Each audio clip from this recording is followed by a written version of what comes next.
আল্লাহ রাব্বুল আলামিন বললেন, গোলাম, আমি আল্লাহ রাব্বুল আলামিন তোমাদেরকে নসিহত করলাম, আমি আল্লাহ রাব্বুল আলামিন তোমাদেরকে বয়ান করলাম, আমি আল্লাহ রাব্বুল আলামিন তোমাদেরকে নসিহত করলাম।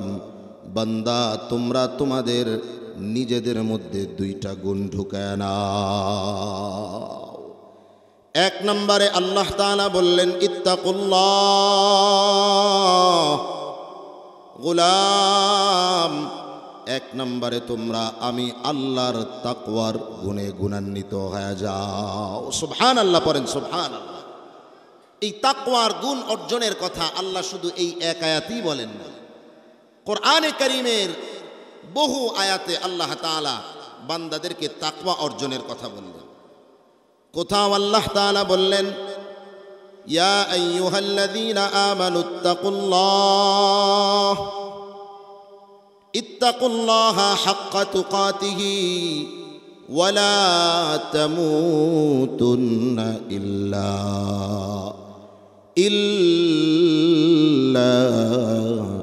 ওয়া আনতুম মুসলিমুন।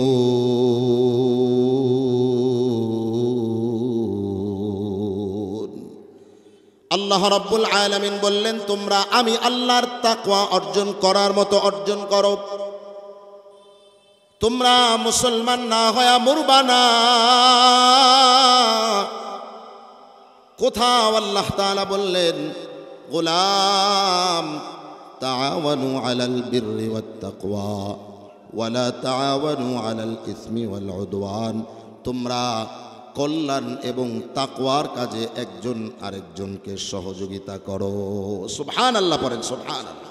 এরকম বহু আয়াতে আল্লাহ তাআলা তাকওয়ার কথা বললেন। তার মানে তাকওয়ার গুরুত্ব, তাকওয়ার প্রয়োজনীয়তা কম না বেশি?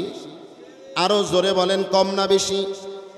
তাকওয়া যদি কোনো বান্দা অর্জন করে নেয়, কোনো বান্দা যদি তাকওয়াওয়ালা হয়ে যায়, যদি মুত্তাকি হয়ে যায়, ওই বান্দার জন্যে বহু পুরস্কারের কথা আল্লাহ তাআলা কোরআনে কারীমে বয়ান করলেন। কোথাও তো আল্লাহ তাআলা বললেন, যদি আমার কোনো গোলাম তাকওয়াওয়ালা হয়ে যায়, তাইলে ওই বান্দা আমি আল্লাহর প্রিয় বান্দা হয়ে যায়। আল্লাহর কোন বান্দা হয়ে যায়? তাকওয়াওয়ালা বান্দাদেরকে আল্লাহ তাআলা নিজে ভালোবাসেন। সুবহানাল্লাহ পড়েন। আমরা আল্লাহর ভালোবাসা চাই কি চাই না? আরো জোরে বলেন, চাই কি চাই না?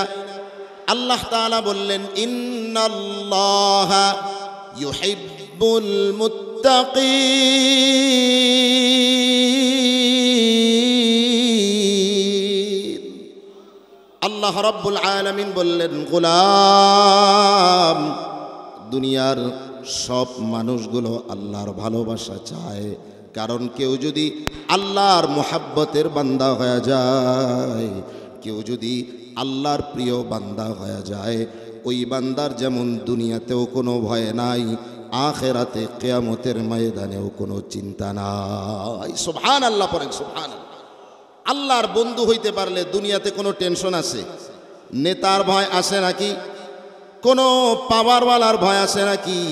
আল্লাহর প্রিয়, আল্লাহর বন্ধু যদি কেউ হয়ে যেতে পারে, তাইলে দুনিয়াতেও যেমন টেনশন নাই, আখিরাতেও কোনো টেনশন নাই। যারা দুনিয়াতে মুত্তাকি বান্দা হয়ে গেছে, যারা দুনিয়াতে আল্লাহর প্রিয় বান্দা হয়ে গেছে, ওই বান্দাগুলো দুনিয়াতেও যেমন সফল হয়ে গেছে, আখিরাতেও ওই বান্দাগুলো চিরতরে সফল কাম হয়ে যাবে।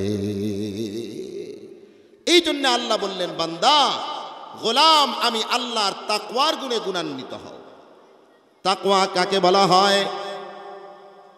তাকওয়ার অর্থটা কি? তাকওয়ার পরিচয় কি? তাকওয়ার সংজ্ঞাটা কি? তাকওয়ার সংজ্ঞা তো উলামায়ে কেরাম এক একজন এক একভাবে করেছেন। তাকওয়ার সহজ বাংলা যদি বলি, তাকওয়া মানে হলো আল্লাহর ভয়। তাকওয়া মানে কার ভয়? আরো জোরে বলেন, তাকওয়া মানে কার ভয়? তাকওয়া মানে হলো আমার আল্লাহর ভয়। এই তাকওয়া কোনো বান্দার অন্তরের মধ্যে যদি তাকওয়ার গুণ ঢুকে যায়, কোনো বান্দার দিলটা যদি তাকওয়াওয়ালা দিল হয়ে যায়, তাইলে ওই বান্দা গুনার কাছেও যেতে পারে না, ওই বান্দা নেকির কাজটা ছাড়তে পারে না। সুবহানাল্লাহ পড়েন, সুবহানাল্লাহ। তাকওয়াওয়ালা যখন কোনো আল্লাহর গোলাম হয়ে যায়, আল্লাহর প্রিয় বান্দা যেমন হয়ে যায়, এই তাকওয়ার পরিচয়, তাকওয়ার সাধারণ বাংলা হলো আল্লাহর ভয়। আর তাকওয়ার পরিচয় ওলামায়ে কেরাম দিয়েছেন, তাকওয়াওয়ালা যখন কেউ হবে, ওই বান্দাকে এই তাকওয়ার গুণটা গুনাহ থেকে বাঁচায়া দিবে। সুবহানাল্লাহ পড়েন, সুবহানাল্লাহ। ওই বান্দাকে নেকের কাজ ধরায়া দিবে। তাকওয়াওয়ালা কোনো বান্দা আজান হলে পরে দোকান খুলে দোকানদারি করতে পারবে না, বান্দার দিলের মধ্যে আল্লাহর ভয়। তাকওয়াওয়ালা কোনো বান্দা হারামের কাছেও যেতে পারবে না, কারণ অন্তরের মধ্যে আল্লাহর ভয়। তাকওয়াওয়ালা কোনো বান্দা টেবিলের নিচ দিয়া হইলেও ঘুষের টাকা নিতে পারবে না, কারণ দুনিয়ার কেউ যদিও না দেখে, একজন কিন্তু তাকায় আছেন, তিনি কে? জোরে বলেন না, তিনি কে? একজন পীর সাহেব আর একজন মুরিদের ঘটনা প্রসিদ্ধ আছে, আপনারা অনেকে শুনছেন। পীর সাহেব সব মুরিদদের মধ্য থেকে একজনের একটু খুব বেশি ভালোবাসে। মুরিদেরা, বর্তমান পীর সাহেবরা তো অনেক নামধারী পীর সাহেব, তারা মুরিদের পকেট দেখে মুরিদকে ভালোবাসে। কি বলেন, আছে না নাই? কিন্তু ওই পীর সাহেব মুরিদের পকেট দেখে ভালোবাসে না। মুরিদগুলার ভেতরে যেই মুরিদ টাকা পয়সাও বেশি নাই, খুব সাধারণ সাদা সিধা গরিব মানুষ, খুব সাধারণ একজন মানুষ, তাকে পীর সাহেব অন্যান্য মুরিদের চাইতে একটু বেশি ভালোবাসে। কি বলেন? একজন ছাত্রকে, একজন মুরিদকে কোনো ওস্তাদ, কোনো পীর যদি বেশি ভালোবাসে, তাইলে পরে অন্যান্য মুরিদদের মনে একটা প্রশ্ন আসে কি আসে না? সবাই বলে, কিরে আমাদের চাইতে হুজুর এই পাগলা সাধারণ একজন মুরিদ, এরে এত বেশি কেন ভালোবাসে? এর চাইতে তো টাকা পয়সা আমাদের কম নাই, এর চাইতে তো সম্পদ আমাদের কম নাই, আমাদের চাইতে দেখতে বড় ভালো, বিষয়টা তো এমন নয়, আমাদের চাইতে টাকাও কম, একেবারে সাধারণ একজন মানুষ, কিন্তু তারপরেও এই মুরিদকে পীর সাহেব কেন বেশি ভালোবাসে? কারণটাকে একটু পীর সাহেবের কাছে জানতে চাই। হুজুরের কাছে গিয়া জিজ্ঞেস করলেন, কি ব্যাপার শায়েখ, আপনি আমাদের চাইতে এই মুরিদ, এই সাধারণ পাগলাকে আপনি এত কেন বেশি ভালোবাসেন? আমাদেরকে তো এত বেশি ভালোবাসেন না, আমাদের চাইতে বেশি মোহাব্বত আপনি এই পাগলারে করেন, কারণটা কি? ওর তো টাকা পয়সাও বেশি না, আমাদের চাইতেও আরো অনেক সাধারণ একজন মানুষ। পীর সাহেব বলতেছেন, বাবা আমি এই মুরিদকে কেন বেশি ভালোবাসি, তোমাদেরকে আমি বলতে চাই না, একদিন তোমাদেরকে বাস্তবে আমি দেখা দিতে চাই, একদিন আমি তোমাদেরকে নিজের থেকে দেখা দিব কেন আমি এই মুরিদটাকে কেন বেশি ভালোবাসি। ঠিক আছে, একদিনের ঘটনা, শায়েখ সব মুরিদদেরকে ডাক দিলেন, ডাক দিয়া বললেন, আমার মুরিদের দল নাও নাও, প্রত্যেকের কাছে একটা করে মোরগ দিলেন আর একটা করে ছুরি দিলেন, সবাইকে বলে দিলেন, বাবা এই মোরগ আর ছুরি নিয়ে তোমরা এই ছুরি দিয়া মোরগটারে জবাই করে আনবা, তবে বাবা শোনো, মোরগগুলারে নিয়া প্রত্যেকে এমন জায়গায় জব করবা যাতে করে জবেহ করার বিষয়টা দুনিয়ার কেউ যাতে না দেখে, কেউ যাতে না দেখে, এমন জায়গায় নিয়ে জবে করবা, সাবধান, কেউ দেখলে কিন্তু আমার নির্দেশ পালন হবে না। ঠিক আছে, সবাই মোরগ আর ছুরি নিয়ে চলে গেছে। এবার ওই যে সাধারণ মুরিদ যেটাকে শায়েখ বেশি ভালোবাসে, ওই মুরিদটাও ছুরি আর মোরগ নিয়ে চলে গেছে। শায়েখের দরবার থেকে অর্ডার নিয়ে চলে গেছে, কেউ তো জঙ্গলের ভেতর চলে গেছে, কেউ যাতে না দেখে মোরগ জবে করার জন্যে, কেউ তো ঘরের ভেতরে দরজা জানালা আটকায়া এরপরে মোরগটারে জবে করতে নিয়ে গেছে। কেউ তো পাহাড়ের চূড়ায় চলে গেছে, আবার কেউ 2 পাহাড়ের মাঝখানে গুহায় চলে গেছে। এক একজন এক এক জায়গায় গিয়া মোরগ জবে করছে। এরপর যখন আসার সময় হয়েছে, সবাই হুজুরের কাছে এক একজন মোরগ জবে করে করে হুজুরের কাছে নিয়ে আসছে। হুজুর বললেন, বাবা তুমি কোথায় গিয়া মোরগ জবে করছো? বলে, কেউ যাতে না দেখে আমি ঘরের ভেতর দরজা জানালা আটকায়া দিয়া এরপরে মোরগ জবে করলাম। তুমি বাবা কোথায় জবে করেছ? আমি পাহাড়ের চূড়ায় চলে গেলাম, দুনিয়ার কেউ যাতে না দেখে এমন জায়গায় গিয়া জবে করলাম। আরেকজন বললেন, আমি একেবারে জঙ্গলের ভেতরে গিয়া জবে করলাম, কেউ যাতে না দেখে। সবার কারগুজারি, সবার জবেহের হিস্টোরি শোনাইতেছে। শুনাইতে শুনাইতে এমন সময় তাকায়া দেখতেছে, ওই যেই বান্দা যেই মুরিদটাকে শায়েখ বেশি ভালোবাসে, ওই মুরিদটা আস্তা জিন্দা মোরগ আর ছুরি নিয়া দরবারের ভিতরে ঢুকতেছে। সবাই মোরগ জব করে আনছে, কিন্তু সে কি করে নাই? মোরগ জবাই করে নাই, জেতা মোরগ নিয়া দরবারে ঢুকছে। সবাই আশ্চর্য হয়ে গেলেন, কি ব্যাপার বাবা? সবাই মোরগ জবে করে আনলো, আমি অর্ডার করলাম সবাই যাতে মোরগ জবে করে এরপরে নিয়ে আসে, তুমি দেখি জবই করলা না। জিন্দা তোমার কাছে দিলাম, আবার এই জিন্দা মোরগটারই আমার কাছে ছুরি সহ নিয়ে আসলা, কারণটা কি বাবা? এবার ওই মুরিদটা শায়েখকে ডাক দিয়া বলতেছে, ও শায়েখ, আপনি তো নির্দেশ দিয়েছেন মোরগটা এমন জায়গায় গিয়া জবাই করব কেউ যাতে না দেখে। আমি তো মোরগ নিয়া ঘরের ভেতরে ঢুকলাম, দরজা জানালা সব বন্ধ করে দিলাম, মোরগটাকে জবাই করার জন্য রেডি হইলাম। আমি দেখলাম কেউ যদিও না দেখে, কিন্তু মোরগের গলায় ছুরি লাগাবো লাগা অবস্থা। এমন সময় আমার মনের মধ্যে চিন্তা আসলো, কেউ যদিও না দেখে, একজন তো আমার দিকে তাকায় আছেন, তিনি কে? আমি পাহাড়ের গুহায় চলে গেলাম, ওখানে গিয়াও দেখলাম দুনিয়ার কেউ যদিও না দেখে, আমার আল্লাহ আমার দিকে তাকায় আছে। আপনি তো বলছেন কেউ যাতে না দেখে, আমি সেখানেও জবে করতে পারি নাই। আমি জঙ্গলের মধ্যে গেলাম, কেউ যদিও না দেখে, আমি ভাবলাম একজন আমার দিকে তাকায় আছেন, তিনি আমার আল্লাহ। এবার শায়েখ বাকি মুরিদগুলারে দেখে বললেন, ও বাবা, কেন আমি আমার এই পাগলা মুরিদকে বেশি ভালোবাসি, তোমরা কি এবার বুঝতে পারলা? আল্লাহু আকবার পড়েন, আল্লাহু আকবার। এটার নাম হচ্ছে তাকওয়া, এটার নাম হচ্ছে কার ভয়? আরো জোরে বলেন, কার ভয়? কোন বান্দার দিলে যদি আল্লাহর ভয় ঢুকে যায়, ওই বান্দা যত বড় অফিসার হয়ে যাক, বান্দা টেবিলের নিচ দিয়া ঘুষ নিতে পারবে না। ওই বান্দা আল্লাহর ভয় যদি অন্তরে ঢুকে যায়, বান্দা সুদের ব্যবসা করতে পারবে। কথা বলেন, পারবে? বান্দা মানুষকে দুধের সাথে পানি মিশায় দুধ বিক্রি করতে পারবে না।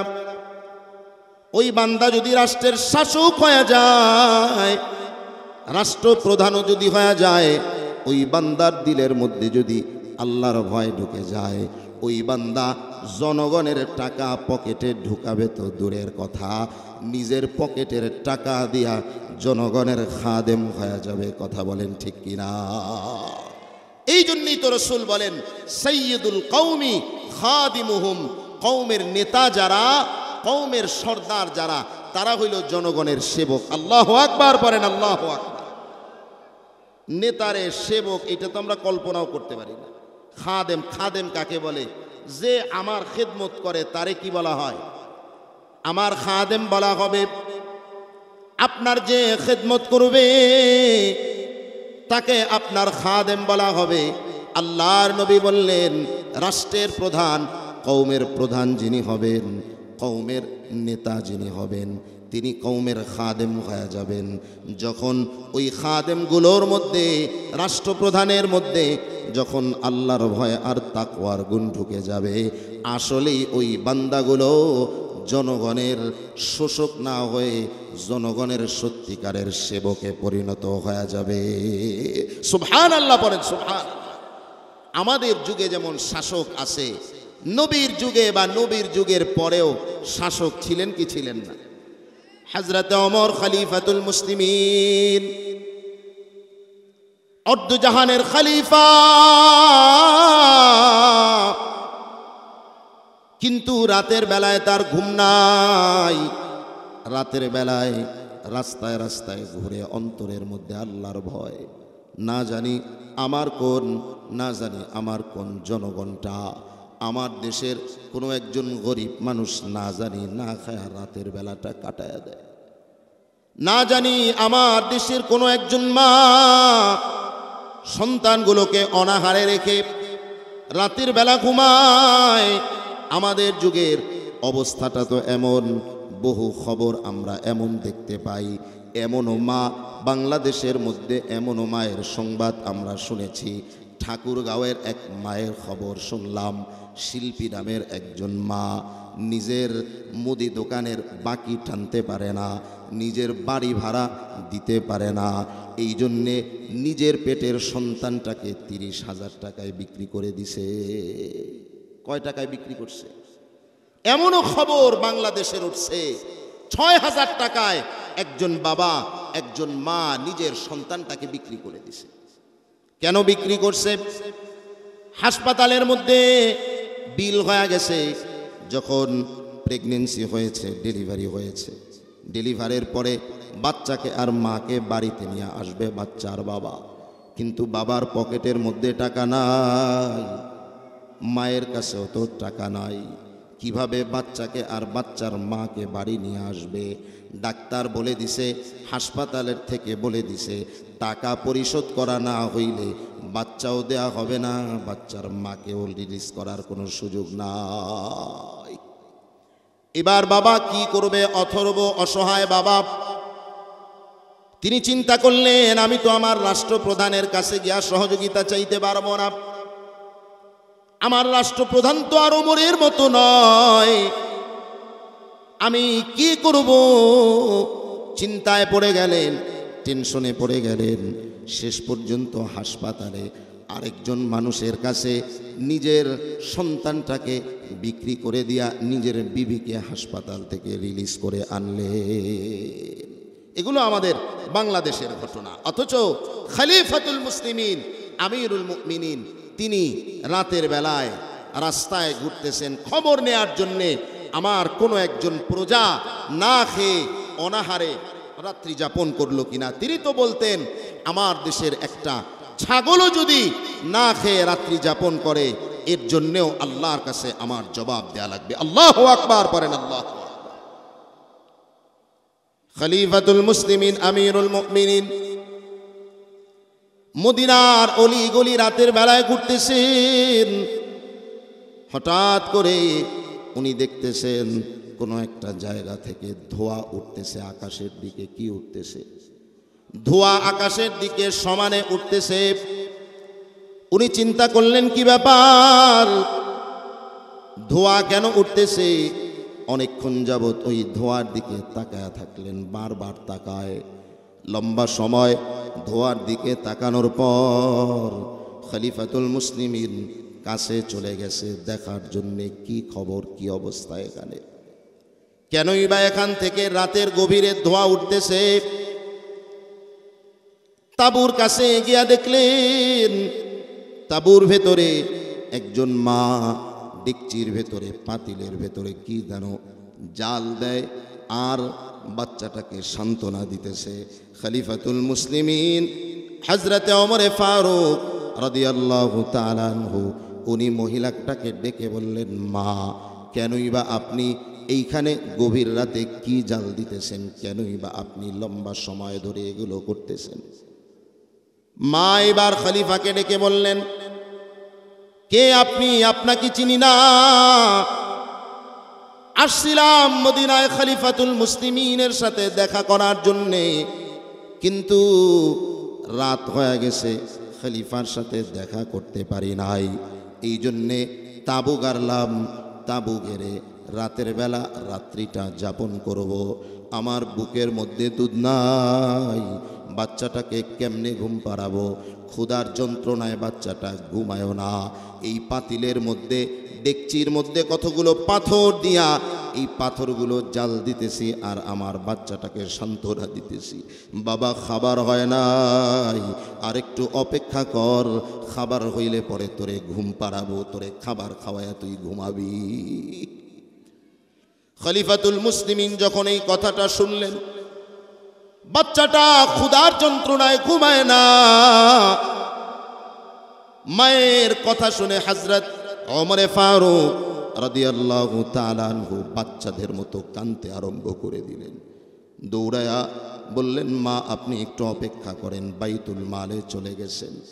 বাইতুল মালে গিয়া আটার বস্তা, গোলামকে বলে, ও গোলাম একটু সহযোগিতা করো, আটার বস্তাটা আমি ওমরের কাঁধের মধ্যে একটু উঠায় দাও। এইবার গোলাম আসলাম বলতেছে, ওগো খলিফাতুল মুসলিমিন, আপনি তো আমাদের খলিফা, আপনি আমাদের আকা, আপনি তো আমাদের নেতা, আপনি কেন কাঁধের মধ্যে আটার বস্তা নিবেন?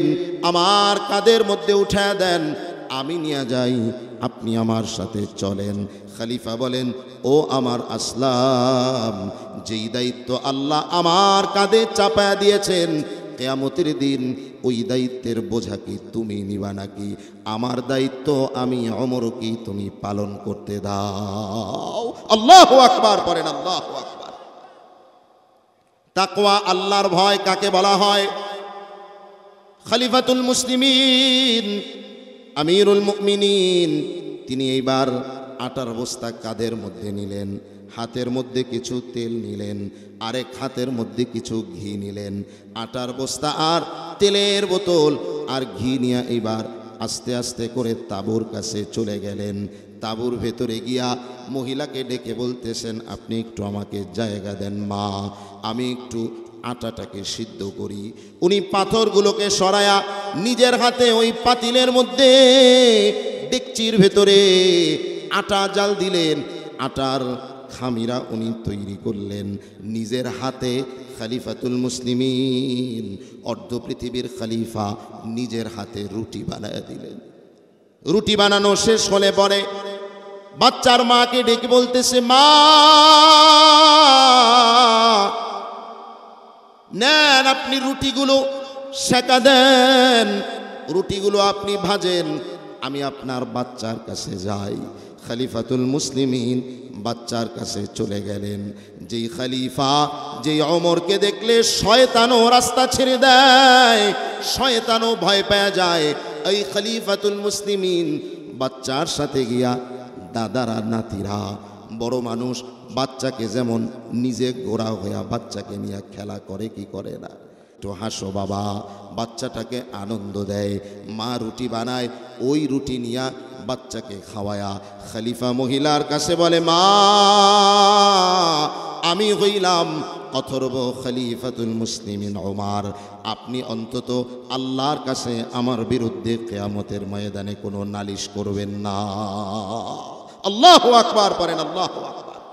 এটার নাম হলো আল্লাহর ভয়।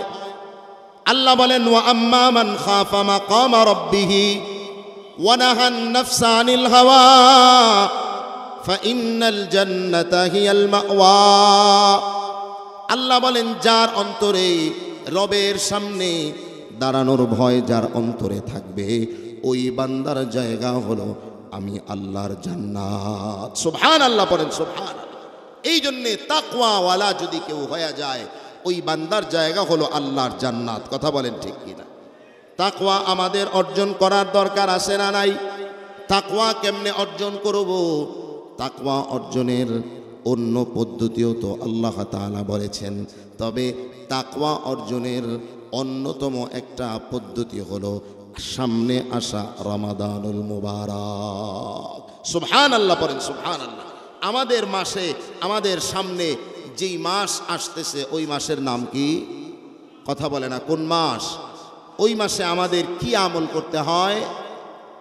রমাদানের সিয়াম পালন করতে হয়, রোজা রাখতে হয়। আল্লাহর নির্দেশ, আল্লাহ তাআলা কোরআনে কারীমের মধ্যে বললেন, ইয়া আইয়ুহাল্লাযীনা আমানু কুতিবা আলাইকুমুস সিয়ামু কামা কুতিবা আলাল্লাযীনা মিন ক্বাবলিকুম লাআল্লাকুম তাত্তাকুন।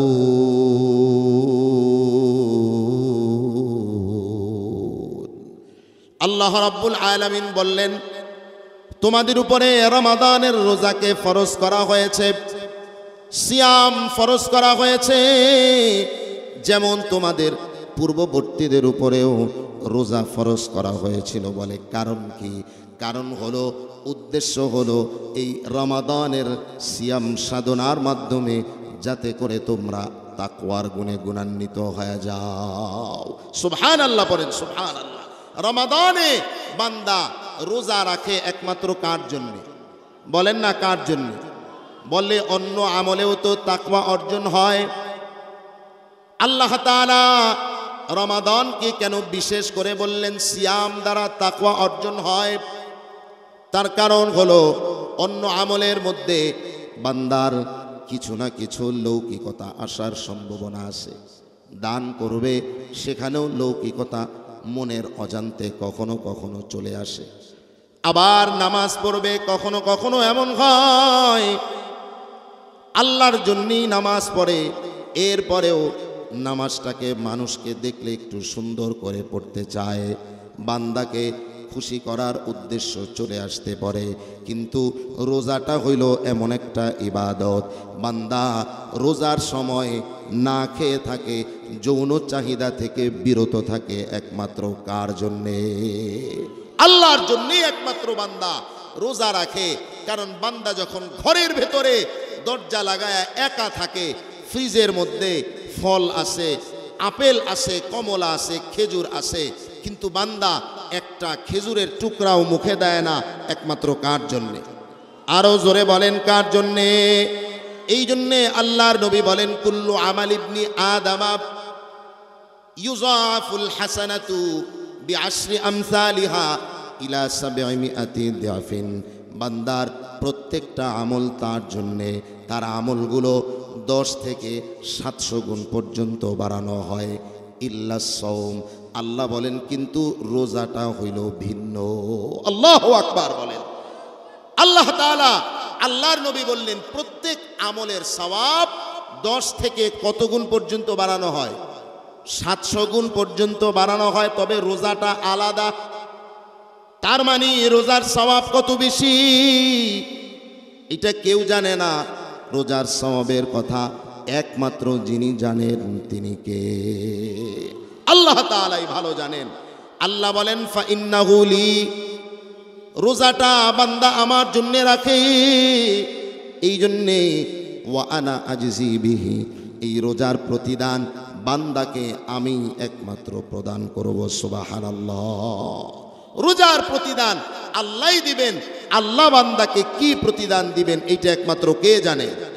আল্লাহ জানেন। এটার কোনো সংখ্যা আল্লাহ বলেন নাই, কোনো সীমা আল্লাহ বলেন নাই। আমার মুসলমান আল্লাহর গোলাম, কিন্তু সামনে রমাদান আসতেছে, অনেক কপাল পোড়া এখন থেকে নিয়ত কইরা রাখছে রোজা সবগুলা রাখতে পারবো না, 10টা রাখবো। কি বলেন, আছে না নাই? অনেকে আবার এমন আছে নিয়ত করে রাখছে রোজা কেমনে রাখবো, শরীর ভালো না, এই ঝামেলা সেই ঝামেলা, বিভিন্ন প্রকারের ঝামেলার কথা চিন্তা করে এখন থেকে নিয়ত করে রাখছে রোজা রাখবে না। কিয়ামতের ময়দানে আল্লাহ তাআলা জান্নাতের যে 8টা দরজা আছে, দরজাগুলোর মধ্যে একটা দরজার নাম হলো রয়্যান। রয়্যান নামক দরজা দিয়ে একমাত্র রোজাদারেরাই আল্লাহর জান্নাতে প্রবেশ করবে। সুবহানাল্লাহ।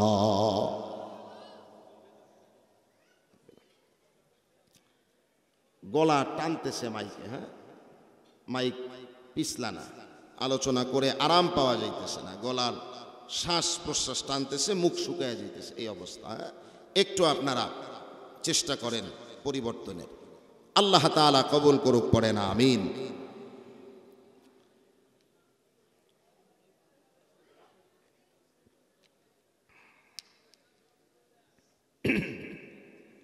আমার ভাইয়েরা, কষ্ট হইতেছে আপনাদের, খারাপ লাগতেছে, অল্প সময়ের মধ্যে হুজুর ইনশাআল্লাহ আপনাদের সামনে তাশরীফ রাখবেন। আল্লাহ রাব্বুল আলামিন সকলকে সবরের সাথে থাকার তৌফিক দান করুক, পড়েন আমিন। এই যে রোজা আসতেছে, এই রোজার দ্বারা আরেকটা জিনিস যেটা অর্জিত হয়, এটা হলো সবর। কি অর্জিত হয় বলেন? সবর অর্জিত হয়, সবর, ধৈর্য। কারণ বান্দা অন্য সময় দিনের মধ্যে 5 বার খাইতে হয়, কিন্তু রমজান মাসে রোদের ভেতরেও সারাদিন সবরের সাথে বান্দাকে না খেয়ে থাকতে হয়। কথা বলেন ঠিক কিনা? এই জন্যে আমার বাবাজিরা, রমাদানুল মুবারক আসতেছে, তাকওয়া অর্জনের মাস রমাদান আসতেছে, ইবাদতের মাস রমজান আসতেছে, কোরআনে কারীমের তেলাওয়াতের মাস। এই জন্যে রমাদানের আগে থেকেই প্রস্তুতি গ্রহণ করি, এই রমজান যাতে আমার তাকওয়াওয়ালা হওয়ার মাস হয়ে যায়। কথা বলেন ঠিক কিনা? আমার মুসলমান ভাইয়েরা, এই জন্যে এখন থেকেই প্রস্তুত হয়ে যান। রমাদানুল মুবারক আমার আপনার জন্যে যাতে তাকওয়াওয়ালা হওয়ার মাস হয়ে যায়।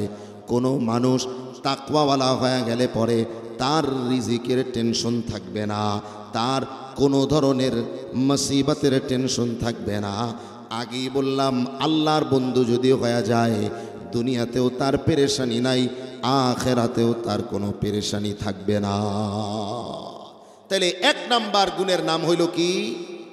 সবাই বলেন, 1 নাম্বার গুণের নাম কি? তাকওয়া। আল্লাহ তাআলা গুণ অর্জন করতে বলছেন কয়টা? 2টা।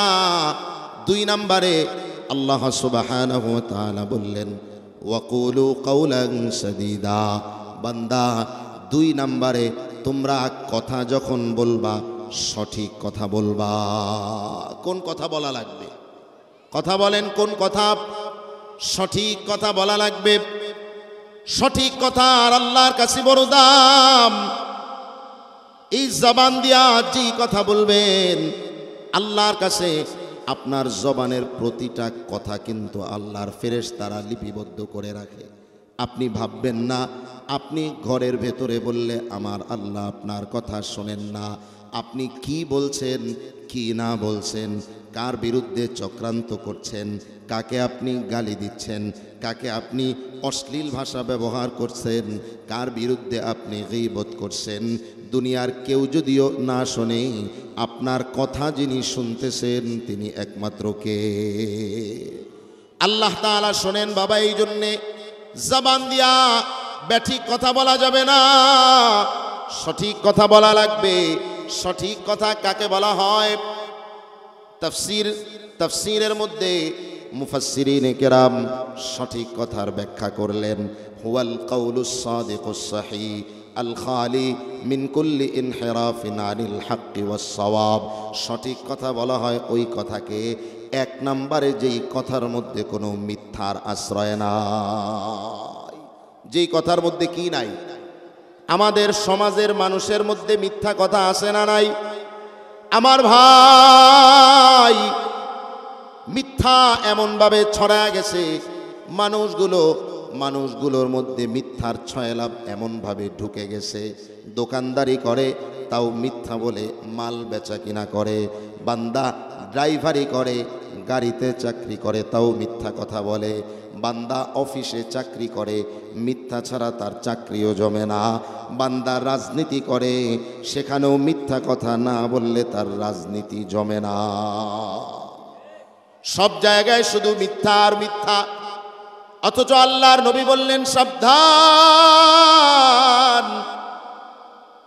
আব্দুল্লাহ ইবনে মাসউদ রাদিয়াল্লাহু তাআলা আনহু থেকে হাদিস বর্ণিত, নবী আমার বললেন, আলাইকুম বিস-সিদকি ফা ইন্নাস সিদকা ইয়াহদি ইলাল বিররি ওয়া ইন্নাল বিররা ইয়াহদি ইলাল জান্নাহ। তোমাদের জন্য আবশ্যক হলো সত্যবাদিতাকে আঁকড়ে ধরা, কারণ এই সত্য মানুষকে নেক কাজের রাস্তা দেখায়, আর এই নেক কাজ মানুষকে আল্লাহর জান্নাত পর্যন্ত পৌঁছায় দেয়। সুবহানাল্লাহ পড়েন, সুবহানাল্লাহ।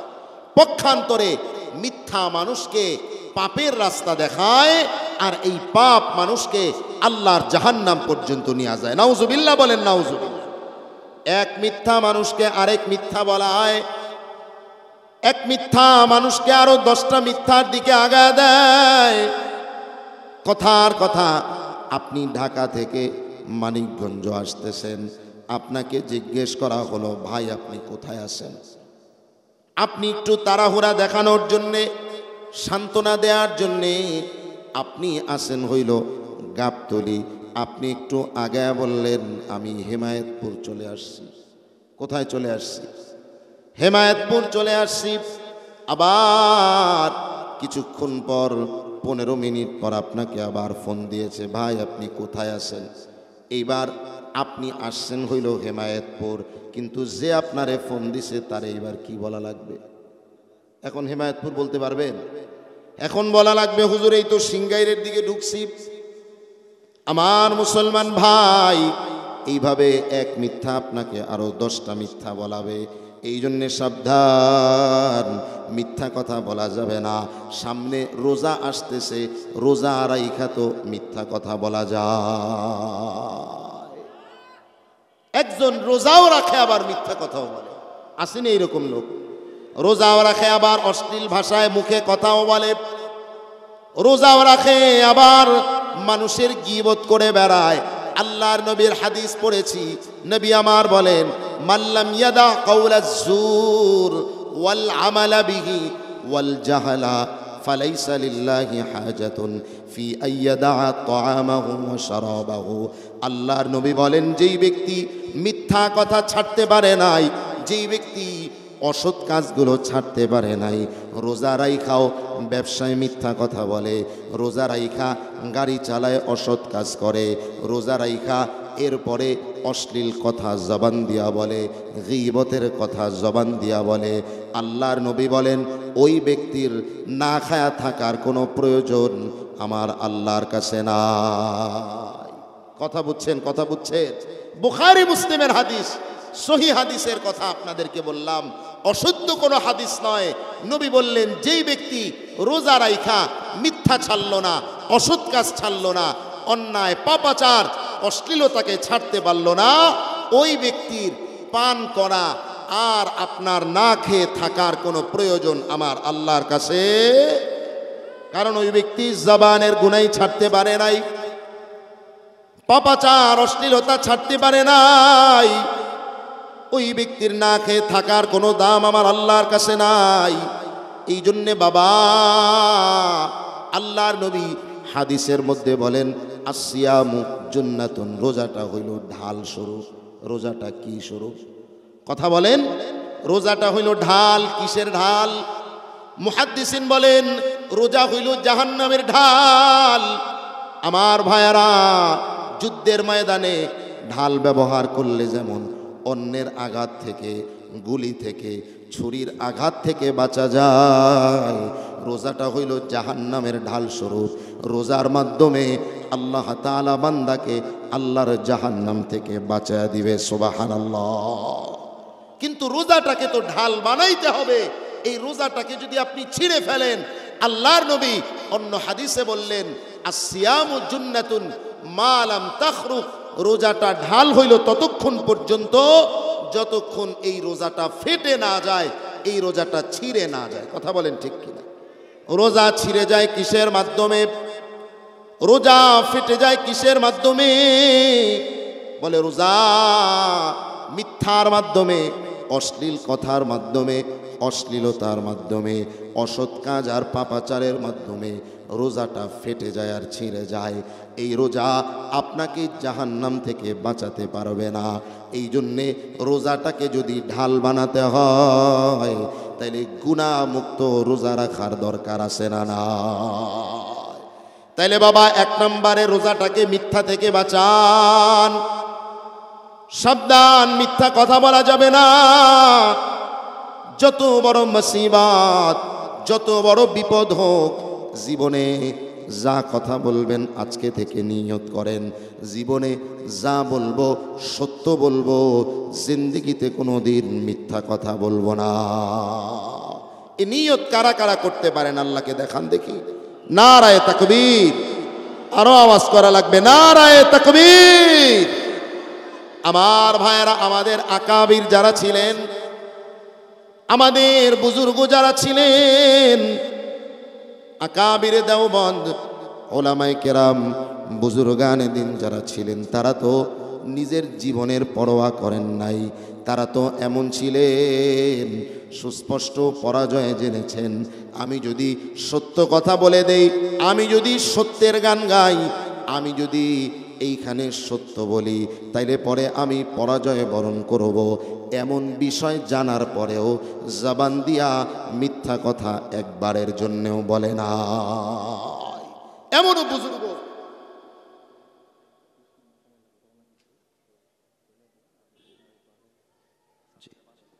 জি, আমাদের প্রধান মেহমান যিনি, উনি হয়তো আর 15-20 মিনিটের মধ্যে ইনশাআল্লাহ আপনাদের মাঝে তাশরীফ আনবেন। এই জন্যে যারা আমরা ছড়িয়ে ছিটিয়ে আছি, আল্লাহর জন্য আমরা মাহফিলের প্যান্ডেলে ঢুকে যাই, আর সামনের ফাঁকা জায়গাগুলো আমরা একটু পূরণ করে বসি, একটু আগে আগে বসি।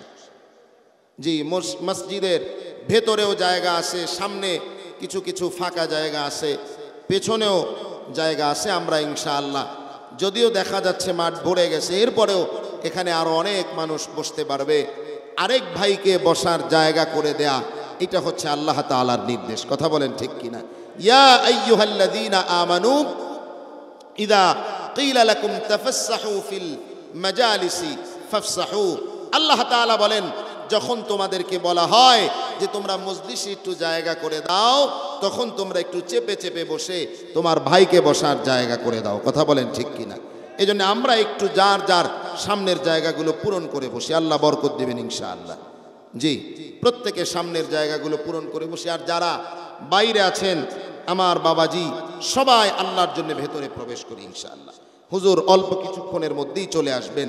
তাহলে বলছিলাম, আমাদের বুজুর্গরা, আমাদের আল্লাহওয়ালারা, তারা তো এমন ছিলেন, কখনো কখনো সুস্পষ্ট পরাজয় জানার পরেও ওনারা ওনাদের জবান দিয়া একটা মিথ্যা কথা বলেন না। আমাদের একজন বুজুর্গ ছিলেন ইয়াহইয়া কান্দলভী রাহমাতুল্লাহি আলাইহি। উনি সাধারণ কেউ নয়। আমরা আমাদের মসজিদগুলোতে, আমার কথার দিকে খেয়াল করেন, আমরা আমাদের মসজিদগুলোতে একটা কিতাবের তালিম করি। কিতাবটার নাম হচ্ছে ফাজায়েলে আমাল। এই ফাজায়েলে আমাল কিতাবের লেখকের নাম হচ্ছে শায়েখ জাকারিয়া কান্দলভী রাহমাতুল্লাহি আলাইহি। শায়েখ জাকারিয়া কান্দলভী রাহমাতুল্লাহি আলাইহি, ওনার বাবার যুগের একটা ঘটনা। ওনার বাবার নাম ছিল ইয়াহইয়া কান্দলভী রাহমাতুল্লাহি আলাইহি। ইয়াহইয়া কান্দলভী রাহমাতুল্লাহি আলাইহির যুগে জমি একটা নিয়া মুসলিম আর হিন্দুদের মধ্যে দ্বন্দ্ব। মুসলিম আর হিন্দুদের মধ্যে জমি নিয়া দ্বন্দ্ব। হিন্দুদের পাওয়ার, হিন্দুদের ক্ষমতা যখন বেশি, তখন হিন্দুরা জমির মধ্যে সাইনবোর্ড লাগায় আর বলে এই জমির মালিক হইল হিন্দুরা, এটা হইল হিন্দুদের মন্দিরের জমি। আবার কিছুদিন যখন মুসলমানদের পাওয়ার বেড়ে যায়, মুসলমানেরা জমির মধ্যে সাইনবোর্ড লাগায় আর বলে এটা হইল মুসলমানদের মসজিদের জমিন, মুসলমানদের জমিন। একটা পর্যায়ে এমন হলো, হিন্দু আর মুসলিম উভয় দলের মানুষের মধ্যে মারামারির উপক্রম হলো, ফাসাদ সৃষ্টি হওয়ার উপক্রম হলো। নেতৃস্থানীয় যারা ছিলেন তারা চিন্তা করলেন, যাই হোক না হোক মারামারিতে যাওয়া যাবে না। সবাই মিলে পরামর্শ করলেন, আমরা কাজীর কাছে যাই, বিচারকের কাছে যাই, বিচারক আমাদেরকে যেই ফয়সালা দিবেন, বিচারকের ফয়সালা অনুযায়ী আমরা আমল করব।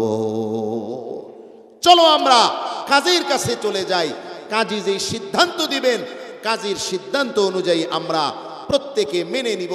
মারামারিতে যাওয়ার দরকার নাই। তৎকালীন সময়ে কাজী যদিও হিন্দু ছিলেন, কিন্তু কাজীর মধ্যে কিছুটা হইল আমানতদারিতা ছিল। এখন তো বিচারকের মধ্যে আমানতদারিতা নাই।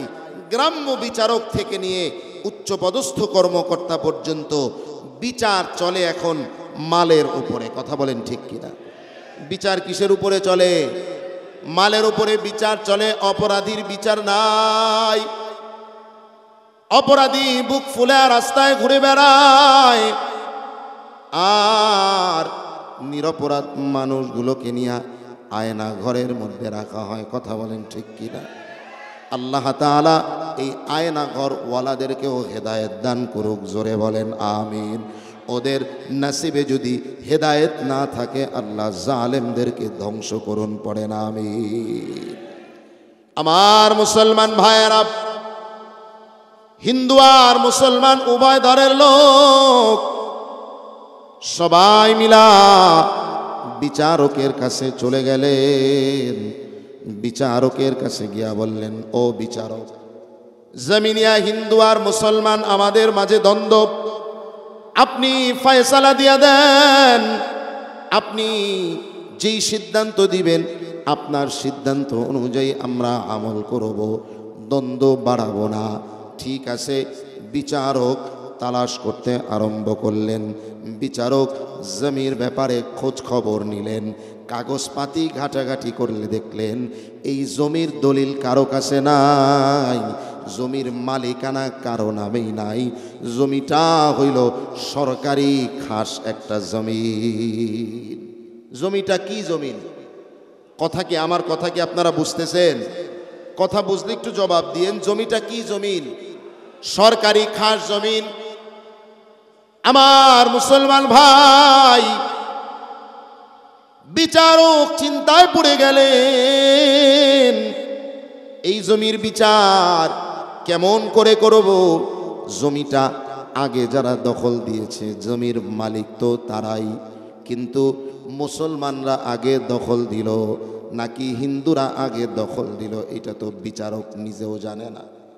কেমন করে এই জমির বিচার সিদ্ধান্ত বিচারক দিবে? আমার মুসলমান ভাই, বিচারক চিন্তা করে বুদ্ধি বের করলেন। ঠিক আছে, যাও যাও, তোমরা তোমাদের এলাকায় চলে যাও। এলাকার মধ্যে সবচাইতে প্রবীণ মানুষ যিনি, এলাকার মধ্যে সবচাইতে বুড়া মানুষ যিনি, এলাকার মধ্যে সবচাইতে বৃদ্ধ মানুষ যিনি, ওই লোকটাকে তালাশ করে বের করো। ওই লোকটাকে আমি সাক্ষীদাতার কাঠগড়ায় দাঁড় করাবো। ওই বুড়া মানুষ, সবচাইতে বৃদ্ধ মানুষ, উনি যাদের পক্ষে সাক্ষী দিবেন জমিটা আমি তাদের পক্ষেই লিখে দিয়ে দিব।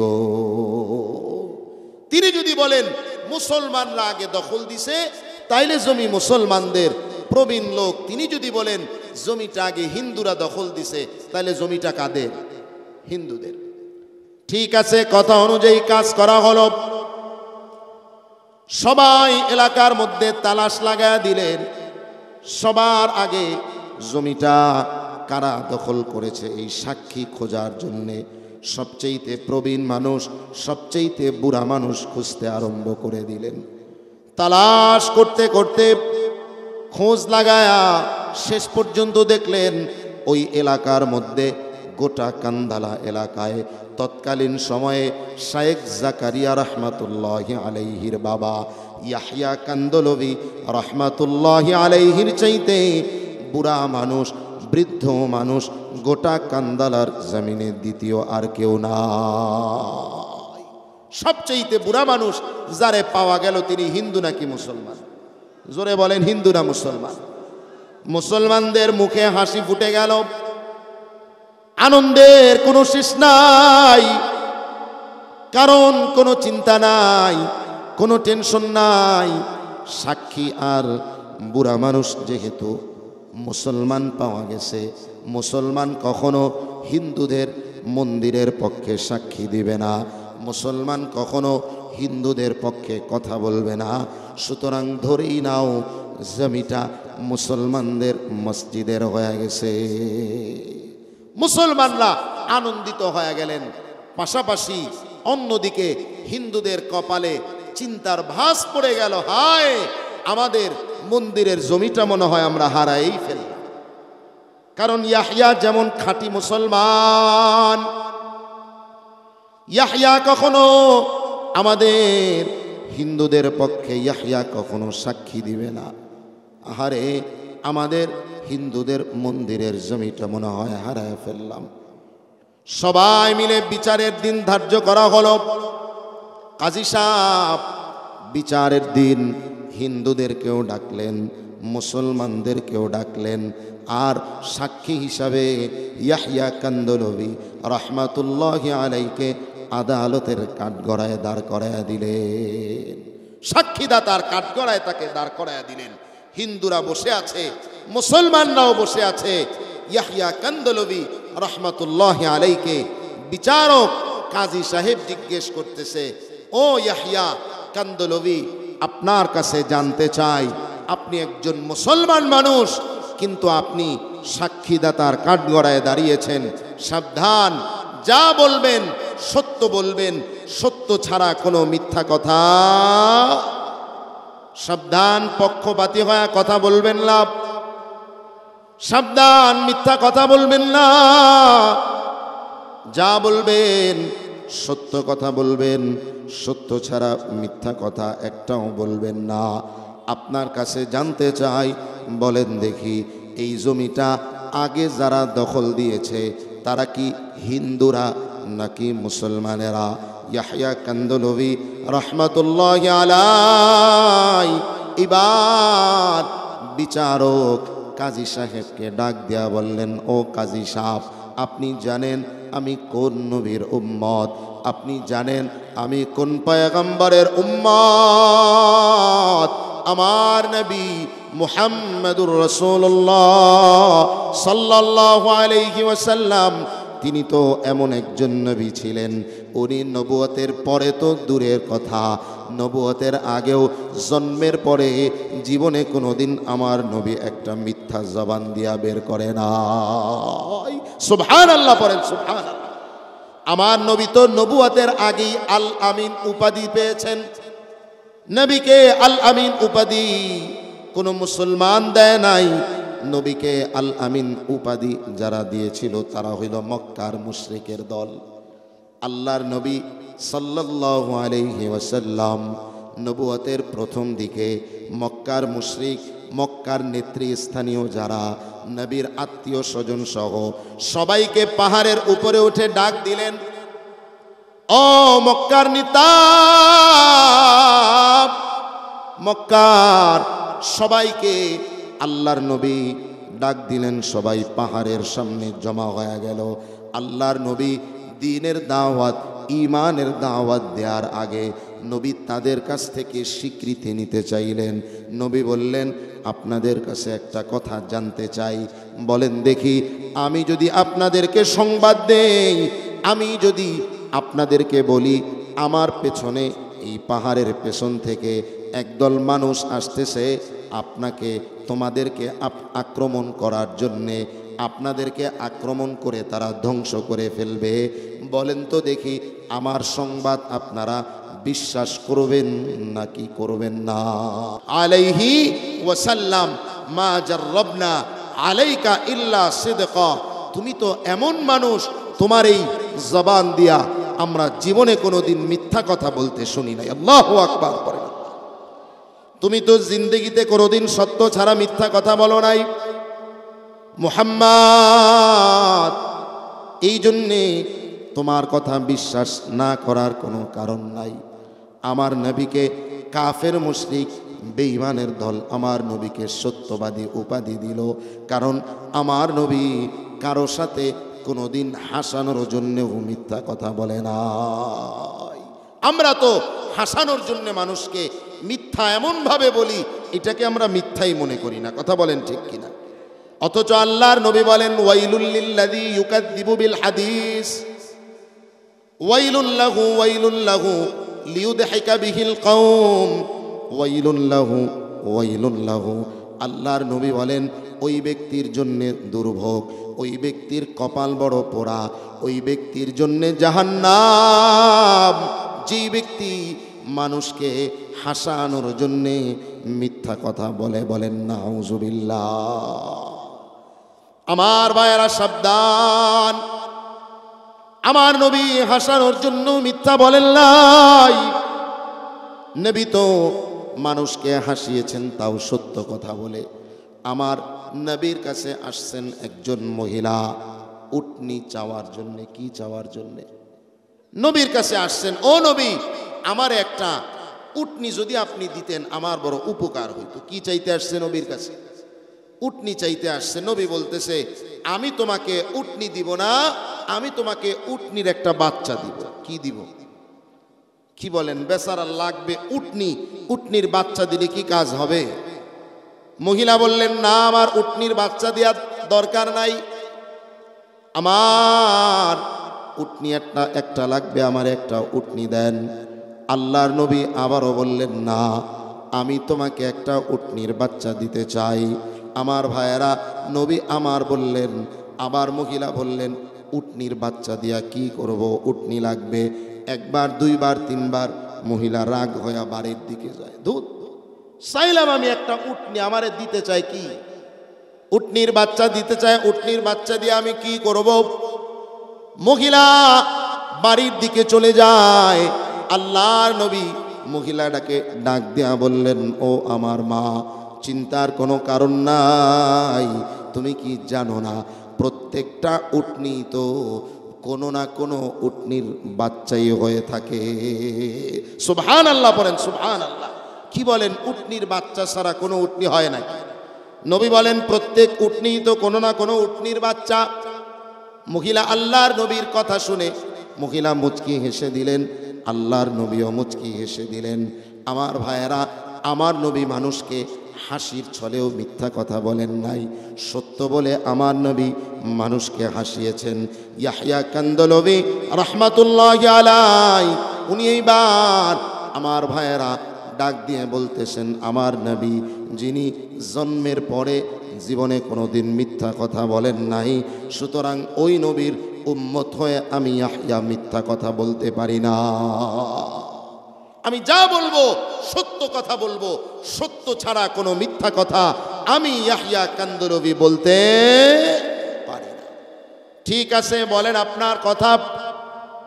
ইয়াহইয়া কান্দলবি রাহমাতুল্লাহি আলাইহি উনি সুস্পষ্টভাবেই বলে দিলেন, ও কাজী সাহেব, ও বিচারক, আপনাকে জানাতে চাই, আমার জানা মতে, আমার অভিজ্ঞতা অনুযায়ী, আমার দেখা অনুযায়ী, এই জমিটা যারা দখল করেছে, এই জমিটা আগে যারা দখল দিয়েছে, তারা আমার কোনো মুসলমান ভাইয়েরা নয়। এই জমিটা আগে যারা দখল দিয়েছে তারা হইল আমার হিন্দু ভাইয়েরা। আল্লাহু আকবার পড়েন, আল্লাহু আকবার। ইয়াহইয়া কান্দলবি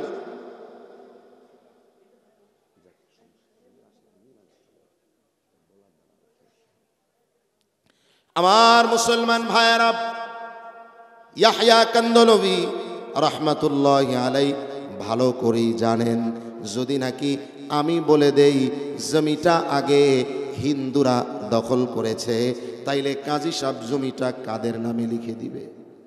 কথা কয় না? কাদের নামে লিখবে? হিন্দুদের নামে লিখে দিবে। হিন্দুদের বিজয় হয়ে যাবে, ভালো করে উনি জানেন। কিন্তু এরপরেও উনি সত্যটাই বলেছেন। কাজী সাহেবও আর দেরি করেন নাই, সাথে সাথে জমিটা হিন্দুদের নামে লিখে দিয়েছে।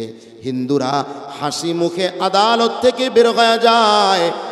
আর আমার ভাইয়েরা, মুসলমানদের কপালের মধ্যে ভাঁজ পড়ে গেছে।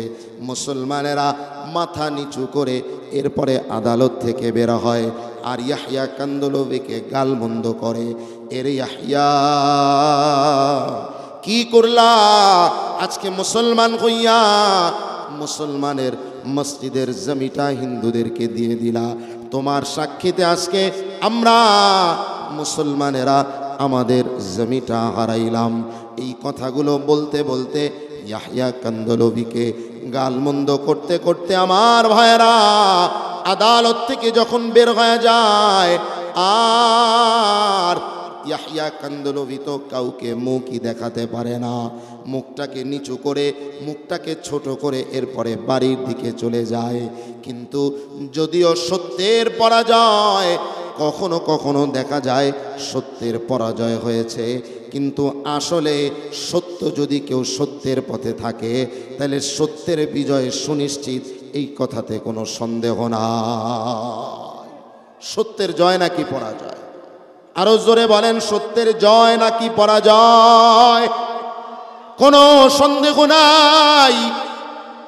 সবাই যার যার বাড়ি চলে যায়। ইয়াহইয়া কান্দলবি রহমাতুল্লাহি আলাইহি তিনিও বাড়িতে চলে গেছেন। কিন্তু ইয়াহইয়া কান্দলবি বাড়িতে যাওয়ার পর রাতের বেলা ঘুমায়া গেলেন। গভীর রাতে যখন সবাই ঘুমায় আসে, ইয়াহইয়া কান্দলবি রহমাতুল্লাহি আলাইহি গভীর রাতের বেলা আল্লাহর জন্যে তাহাজ্জুদের নামাজ আদায় করার জন্যে ঘুম থেকে জাগ্রত হয়ে গেছে।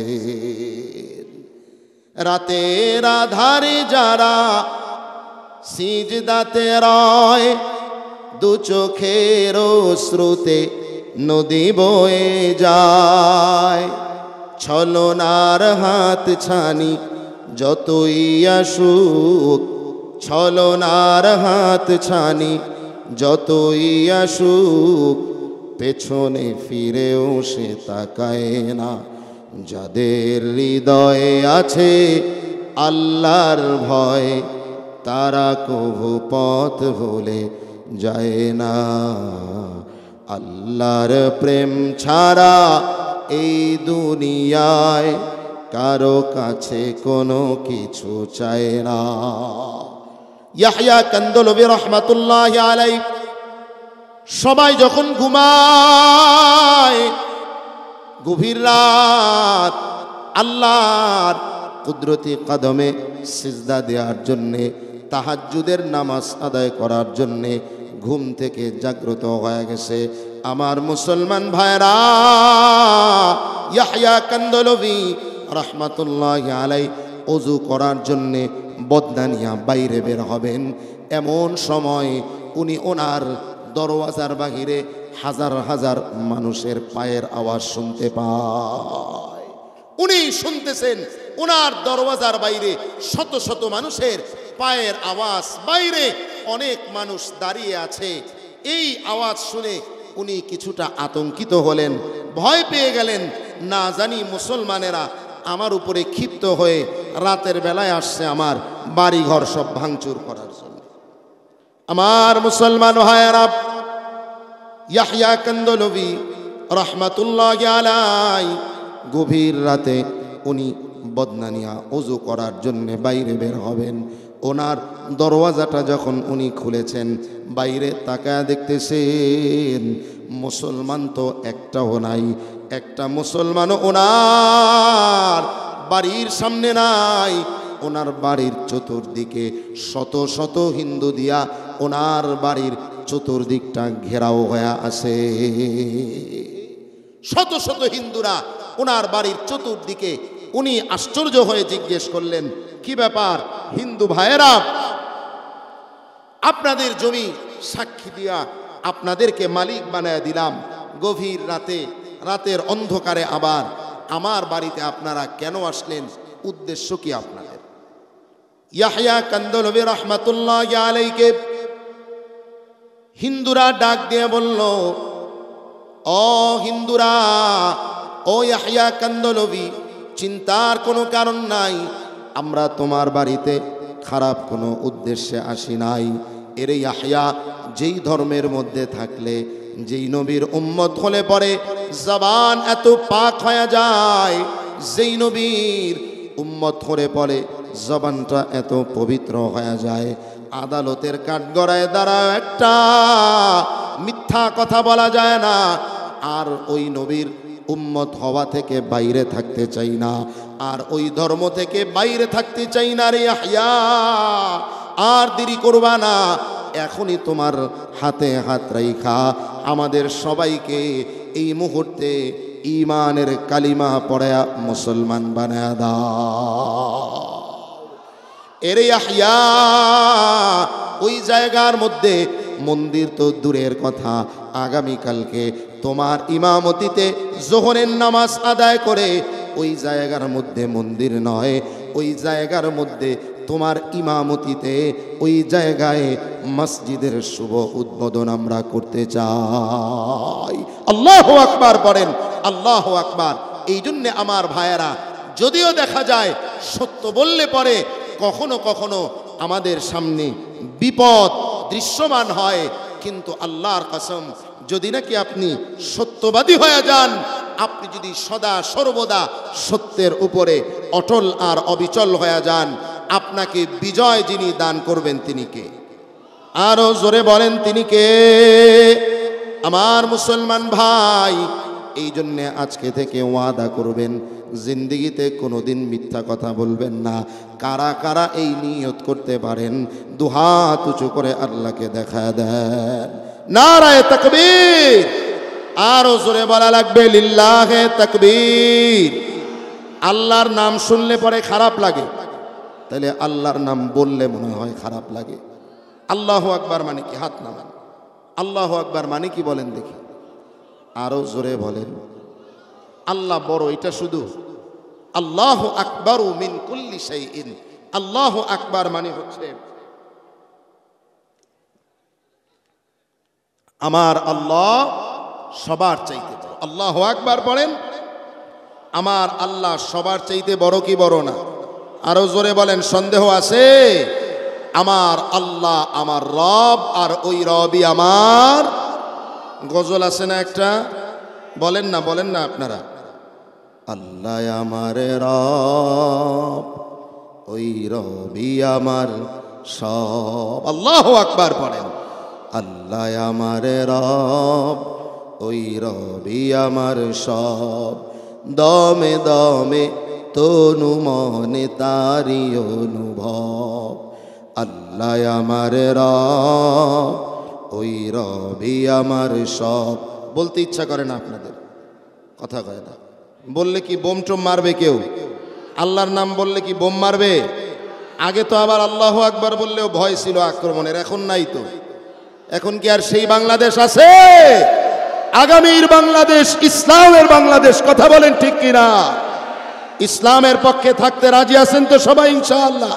কারা কারা রাজি আছেন দুহাত উঁচু করে দেখান। আল্লাহ কবুল করুক, পড়ে না আমিন। তাহলে বলেন সবাই, আল্লাহ আমার রব, ওই রবি আমার সব। দমে দমে তনু মনে তারি অনুভব। তোমার দুনিয়াতে আমি যেদিকে তাকাই, অথই নিয়ামতে ডুবে আছি সবাই। তোমার দুনিয়াতে আমি যেদিকে তাকাই, অথই নিয়ামতে ডুবে আছি সবাই। পাখ পাখালির গানে শুনি তসবিহ কলো রব, তসবিহ কলো রব। আল্লাহ আমার রব। সবাই একসাথে, আল্লাহ আমার রব, এই রবি আমার সব। সবাই বলেন। সবাই বললে আর অনেক আওয়াজ হইতো। হুজুর আস্তে আস্তে যাতে আমাদের কথা শুনতে পারে, সবাই বলেন, আল্লাহ আমার রব, ওই রবি আমার সব। আল্লাহ আমার রব, ওই রবি আমার সব। দমে দমে তনু মনে তারি অনুভব। দমে দমে তনু মনে তারি অনুভব। আল্লাহু আকবার বলেন, আল্লাহু আকবার। আমার ভাইয়েরা, তাহলে গুণ অর্জন করা লাগবে কয়টা? আরো জোরে বলেন, কয়টা? এক নাম্বার গুণের নাম কি? আরো জোরে বলেন। তাকওয়া কেমনে অর্জন করব? তাকওয়া অর্জন করার মাস সামনে সমাগত, কথা বলেন ঠিক কিনা? তাকওয়া অর্জনের আরো একটা পদ্ধতি হচ্ছে আল্লাহওয়ালাদের সঙ্গী হওয়া। যাই হোক, 2 নাম্বার গুণের নাম কি? কথা কয় না। 2 নাম্বার গুণের নাম কি? সত্য কথা। শুধু এটাই না, 2 নাম্বার গুণের নাম কোরআনের ভাষায় হইল সঠিক কথা। কোন কথা বলেন? সঠিক কথা। সঠিক কথার মধ্যে যেমন সত্য কথা আছে, সঠিক কথার মধ্যে কিন্তু গীবত নাই। কথা বলেন ঠিক কিনা? গীবত কি সত্য কথা নাকি মিথ্যা কথা? মিথ্যা কথা। গীবত মিথ্যা কথা। গীবত কাকে বলা হয়? আল্লাহর নবীকে সাহাবায়ে কেরাম জিজ্ঞেস করলেন, ও নবী, গীবত কাকে বলা হয়? নবী আমার বললেন, নবী সাহাবায়ে কেরামকে বললেন, বলো দেখি গীবত কাকে বলা হয়? সাহাবায়ে কেরাম বললেন, আল্লাহর নবী আপনি ভালো জানেন। আমার ভাইরা, আল্লাহর নবী বললেন, তোমার ভাইয়ের সমালোচনা করা, তোমার ভাইয়ের ব্যাপারে এমন কথা বলা যেই কথাটা শুনলে পরে তোমার ভাই কষ্ট পায়। নবীর সাহাবীরা বললেন, ও নবী, যদি নাকি ওই দোষটা, ওই সমালোচনার ওই বদগুণটা আমার ভাইয়ের মধ্যে থাকে, তাইলেও কি গীবত হবে? আল্লাহর নবী বললেন, যদি ওই দোষটা তোমার ভাইয়ের মধ্যে থাকে তাইলেই পরে ওইটা গীবত। আর যদি তোমার ভাইয়ের মধ্যে দোষটা না থাকে তাইলে ওইটার নাম হইল অপবাদ। ওইটার নাম কি? তাইলে এখন বুঝে থাকলে বলেন, গীবত কি সত্য কথা নাকি মিথ্যা কথা? গীবত হইল সত্য কথা, কিন্তু এই সত্য বলা যাবে, তার মানে সঠিক কথা যেমন সত্য কথা, কিন্তু গীবত আবার সঠিক কথা নয়। আল্লাহর নবী মেরাজে গেলেন। নবী আমার মেরাজে যাওয়ার পর আল্লাহর নবী বলেন, জিব্রাইল আমাকে এমন কওমের লোক, এমন কওম, এমন একদল মানুষের নিকট দিয়া নিয়ে গেলেন। আমি তাকায়া দেখলাম এই মানুষগুলোর নখগুলো হইল পিতলের নখ। কিসের নখ বলেন? পিতলের নখগুলো, চোখা চোখা নখ। ইয়াখমিসুনা ওয়ুজুহাহুম ওয়া সুদুরহুম, এই মানুষগুলো তাদের পিতলের নখ দিয়া এরপরে তাদের চেহারাকে খামসায়। এই মানুষগুলো এই পিতলের নখ দিয়া তাদের বুককে খামসাইতেছে। আমার মুসলমান ভাইয়েরা, আমার ভাইয়েরা, এইবার একটু আল্লাহর জন্য তাকবীর দেয়া লাগবে। কারা কারা রাজি আছেন? লিল্লাহে তাকবীর, নারায়ে তাকবীর। প্রধান মেহমানের আগমন, প্রধান মেহমানের আগমন, আল্লামা নজরুল ইসলাম কাসেমি সাহেবের আগমন। আল্লাহ তাআলা আমাদের হযরতের হায়াতে, ইলমে, আমলে বরকত দান করুক। জোরে বলা লাগবে আমিন। আমার দিকে তাকান, হুজুর চলে আসবেন ইনশাআল্লাহ। হুজুর চলে আসবেন, যেহেতু আইসাই পড়ছেন, এখন আর কোনো টেনশন আছে? কোনো টেনশন নাই। একটু অপেক্ষা করছেন, কিন্তু অপেক্ষার ফল একটু মিষ্টি বেশি হয়। কথা কোন ঠিক কিনা? অপেক্ষার ফল কি হয়? তাইলে গীবত সত্য কথা না মিথ্যা কথা? ভুলে গেছেন কথা? গীবত সত্য কথা নাকি মিথ্যা কথা? কিন্তু সঠিক কথা নয়। কি কথা নয়? সঠিক নয়। আল্লাহ বলেছেন সঠিক কথা বলা লাগবে। আমার মুসলমান ভাই, আল্লাহর নবী বলেন, আমি মেরাজে গেলাম, জিব্রাইল এমন মানুষদের সামনে দিয়া আমাকে নিয়ে গেলেন, দেখলাম তারা পিতলের নখ দিয়া তাদের চেহারাগুলো খামসায়, তারা পিতলের নখ দিয়া তাদের বুকগুলো খামসাইতেছে, চাপড়াইতেছে। আমি জিজ্ঞেস করলাম, নবী আমার, আল্লাহর নবী বলেন, আমি জিজ্ঞেস করলাম, জিব্রাইল এই মানুষগুলো কারা যারা নিজেদের চেহারা খামসাইতেছে, নিজেদের বুকটাকে চাপড়াইতেছে? জিব্রাইল বললেন, এরা হইল তারা যারা দুনিয়াতে নিজের ভাইয়ের গোশত খাইতো। নাউজুবিল্লাহ। যারা ইয়াকুলুনা লুহুমান নাস। নারায়ে তাকবীর। আরো জোরে বলেন নারায়ে তাকবীর। जब पानी आ गया तयम्मुम खत्म। কি বলেন? পানি আসলে আর তায়াম্মুম করা যায়? হযরত চলে আসছেন, আমার কথাও শেষ। আমি হযরতের কাছেও দোয়া চাই, আপনাদের কাছেও দোয়া চাই, হুজুরের জন্য আমিও দোয়া চাই। আল্লাহ তাআলা হযরতের হায়াত, ইলম, আমলে বরকত দান করুক। সকলে পড়ি আমিন। ওয়া আখিরু দাওয়ানা আনিল হামদুলিল্লাহি রাব্বিল আলামিন।